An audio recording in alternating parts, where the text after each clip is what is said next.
Hey, you made it. Thanks for coming. This is the I'm in Love with That Song podcast where we dig into a different song each episode. This time, we're listening to That's Really Supergirl by XTC.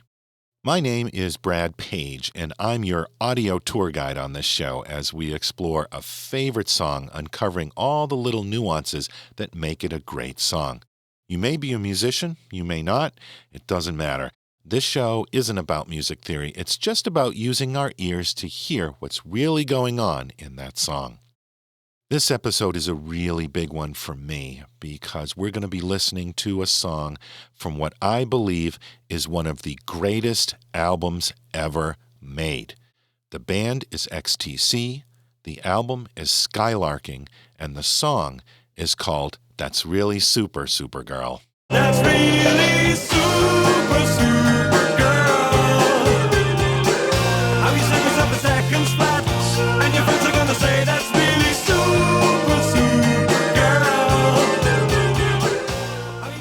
XTC released their first album in 1977, but by 1986 the band had shrunk to three main members: guitarist-vocalist Andy Partridge, bassist-vocalist Colin Moulding, and multi-instrumentalist Dave Gregory, and they had evolved from an angular-sounding punkish band into a studio-centric art pop band with beautifully crafted pop songs. But their record company, Virgin Records, just had no idea what to do with XTC. They threatened to drop the band if their next album didn't sell better. Virgin thought that part of the problem was that XTC sounded too English. Hear the air quotes around that. So they gave the band a list of American producers and told them they had to choose one producer from that list. The only name the guys recognized on the list was Todd Rundgren. So they chose Todd to produce the next album. So in early 1986, Andy Partridge and Colin Moulding, the two primary songwriters for XTC, sent about 20 demo tapes to Rundgren. Todd sorted through all of the demos and song ideas and chose about 15 songs that he decided would be the next album. Not only did Todd choose all of the songs, he also chose the order in which the songs would be sequenced on the album. And Todd came up with a concept or a theme for the album that, when played in sequence, the songs complete a life cycle. You can interpret it as the passing of a day, or a year, or a lifetime, but the songs flow from start to finish as the passage of time from spring to winter, or from life to death. And then you can start the album over again, and it's like a rebirth. So, the three members of XTC, Andy Partridge, Colin Moulding, and Dave Gregory, head to upstate New York and Todd Rundgren's Utopia Studios to record the album. And sparks fly. Right off the bat, Todd and the band didn't really get along, especially Andy Partridge. He and Todd butted heads through the entire project. But even with all the conflict, they ended up with an album that, in my opinion, is the single greatest album of the 1980s and one of the greatest albums of all time, easily in my top 5 all-time great albums. If you don't own this album, stop this podcast right now and go buy this record. Okay, so let's dig into the song. I should say, though, that this album has been reissued a number of times, remastered and remixed. I'm using the version of this song from the 2014 reissue, the so-called polarity corrected version of the album. Along with Andy, Colin, and Dave, Todd Rundgren also plays keyboards on the album, as well as singing some backing vocals and helping out with string and brass arrangements. There are a lot of keyboards on this track, mostly played on a Prophet 10 synthesizer, which was state-of-the-art at the time. The song leads off with some electronic sounds that continue on into the song. Then the multi-layered keyboard parts begin.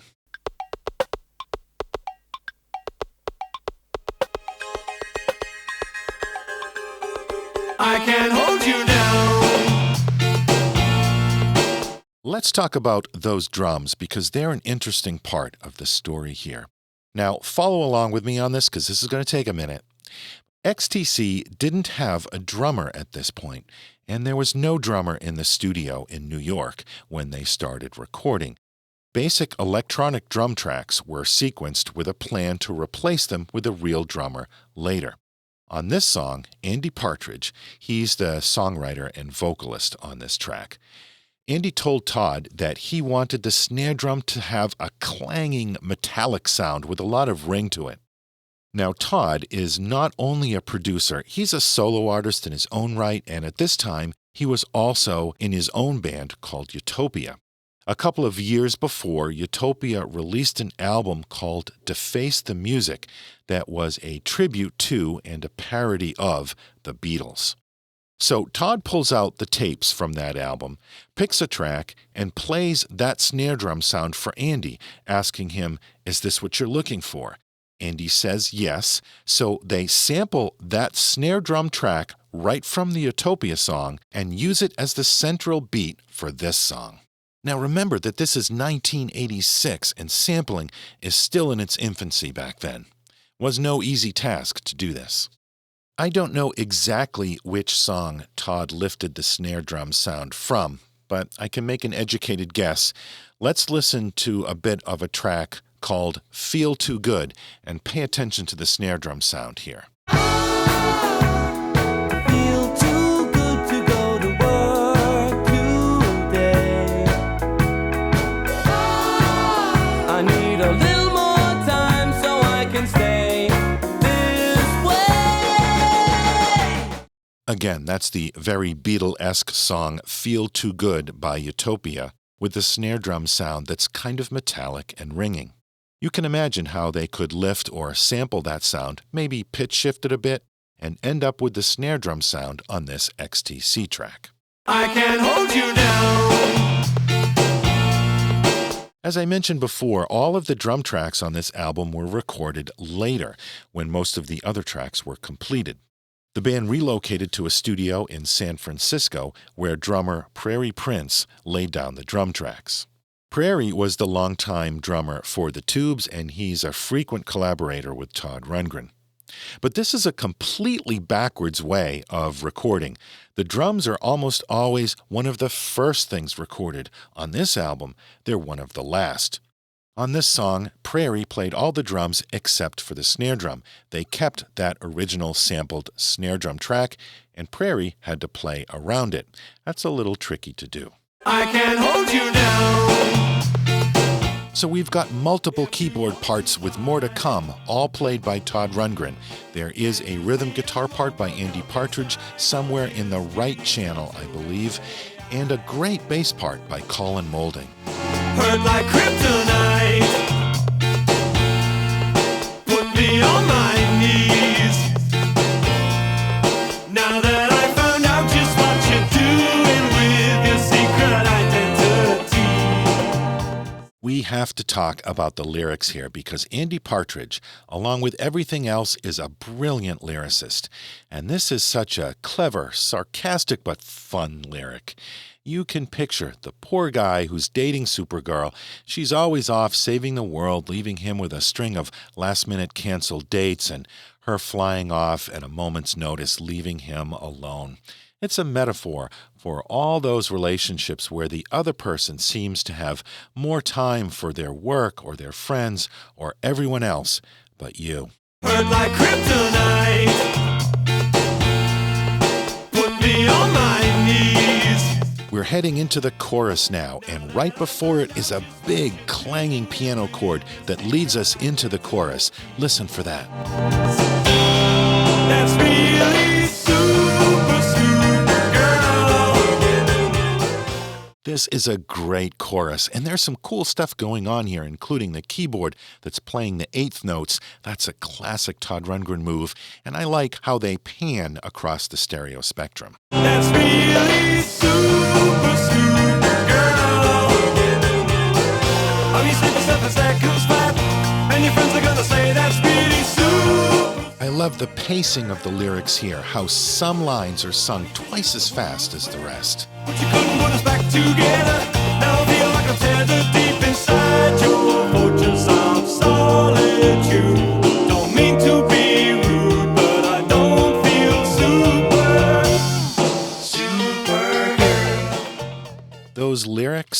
How you're changing all the world's weather, but you couldn't put us back together. Now I feel like I'm tethered deep inside your fortress of solitude. I don't mean to be rude, but I don't feel Supergirl. Just some of the many great lines in this song. Are you changing all the world's weather? But you couldn't put us back together. Now I feel like I'm tethered deep inside your fortress of solitude. Don't mean to be rude, but I don't feel Supergirl. Check out the keyboards that are bouncing between the left and right channels. I won't call again. On this verse, the lead vocal echoes itself. Now I realize you could be on a mission, saving some other man. On this chorus, the backing vocals add the word super. That wasn't part of the previous chorus. And you slip yourself a seconds flat, and your friends are gonna say that's really Supergirl. On the next part of the chorus, notice how the keyboard sound changes from bright to a more mellow, atmospheric tone. Trying hard to sweep me like dirt underneath your cape. Well, I might be an ape, but I used to feel Supergirl. Now it's time for the guitar solo, played by Dave Gregory. In fact, I think it's the only part that Dave Gregory plays on this song. And, of course, there's a bit of a story behind it. In Todd's studio in New York, in the corner on a guitar stand, was one of the most famous guitars in the world. A 1964 Gibson SG with a psychedelic paint job. This guitar is known as the Fool guitar because the psychedelic design was painted by a pair of Dutch designers who called themselves the Fool. The guitar was originally painted for Eric Clapton, who used it when he was in the band Cream. Clapton gave the guitar to George Harrison, who gave it to Jackie Lomax. Eventually, it made it into the hands of Todd Rundgren. This is one of the most iconic guitars from the 1960s, and I'll include a link to some more history on this guitar in the listing for this episode if you're interested. So when Dave Gregory saw this guitar, he couldn't pass up the opportunity to play this piece of history. He spent quite a bit of time working out this guitar solo. If he was going to play the Fool guitar on a recording, he wanted the solo to be great.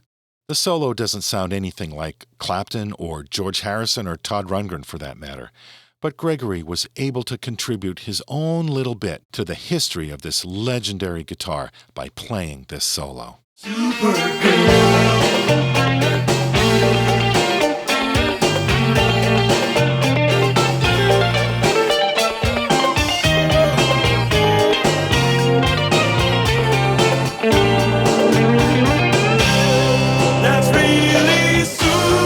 After the solo, we return to the chorus. There is no third verse to this song, which lets the track wrap up in a compact 3 minutes and 23 seconds.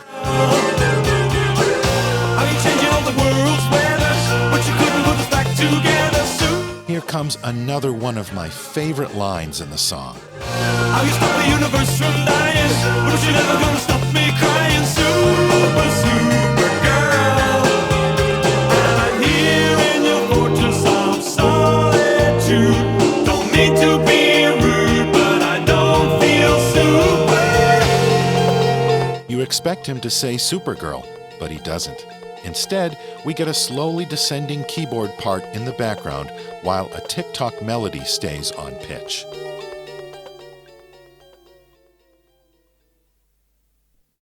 XTC. That's really Supergirl. Obviously, Andy Partridge was a big comic book fan when he was a kid. There are a few XTC songs inspired by comic books. In 1987, Andy wrote a song called Brainiac's Daughter. Brainiac was a villain from the Superman comics, but he didn't have a daughter. Until 1996, that is, when DC Comics introduced a character who was Brainiac's daughter. And what did they name her? XTC. Sometimes inspiration comes full circle. I really can't express how much I love this album. XTC's Skylarking is one of the most essential albums in rock history. As I said, if you don't know this album, go get it. Your life will be better with this album in it. And if you're familiar with this album, I really recommend getting the 5.1 surround mix that came out in 2016. It is a revelation. Thanks for listening to this podcast. As always, you can reach me at lovethatsongpodcast@gmail.com. If you like what you hear, please leave a review on iTunes or wherever you listen to this show. Find me on Facebook. Just search for the I'm in Love with That Song podcast. And here's a tip. Subscribe to this podcast using the podcast player of your choice. That way, you'll never miss an episode. And hey, it's free. To listen to this song again, complete and uninterrupted, stream it, download it, or buy it and support the music you love. Thanks for listening to this episode on XTC and That's Really Supergirl. I can hold you down if you